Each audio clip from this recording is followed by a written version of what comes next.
আর তখনও মনে হবে, আহা, কি দারুণ একটা সময় ছিল। মাদ্রাসা বন্ধ হওয়ার খবরটা যেদিন পেলাম সেদিন থেকেই আমাদের মাথায় একটাই চিন্তা, আজকে কিছু একটা স্পেশাল করতে হবে।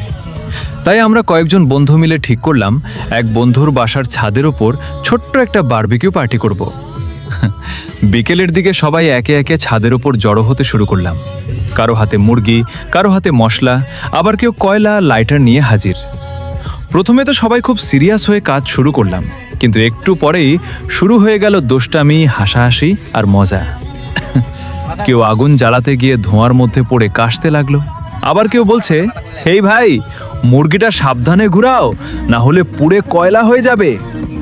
আর সবাই মিলে সেই কথা শুনে হেসে গড়িয়ে পড়ছি। তারপর ধীরে ধীরে আগুনের উপর মুরগিগুলো গ্রিল হতে লাগলো। ছাদের উপর বারবিকিউর সেই গন্ধ, ঠান্ডা বাতাস আর বন্ধুদের হাসির শব্দ সব মিলিয়ে মুহূর্তটা একদম অন্যরকম হয়ে গেল। মনে হচ্ছিল এই সময়টা যেন কখনো শেষ না হয়। মাঝে মাঝে কেউ পুরনো স্মৃতির কথা তুলে ধরছে, কেউ ভিডিও করছে, আবার কেউ শুধু বসে বসে সবাইকে নিয়ে মজা করছে। দুষ্টামি, খুনসুটি আর বন্ধুত্বের সেই ভাইব সবকিছু মিলিয়ে পুরো ছাদটাই যেন ছোট্ট একটা উৎসব হয়ে গেল। অবশেষে যখন বারবিকিউ একদম রেডি হয়ে গেল, তখন তো আর কারো ধৈর্য নেই। সবাই একসাথে বসে গরম গরম বারবিকিউ খেতে শুরু করলাম।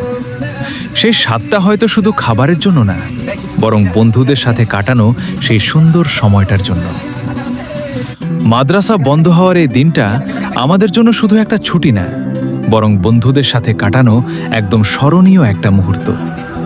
হয়তো অনেক বছর পরও এই দিনের কথা মনে পড়বে, আর তখনও মনে হবে, আহা, কি দারুণ একটা সময় ছিল।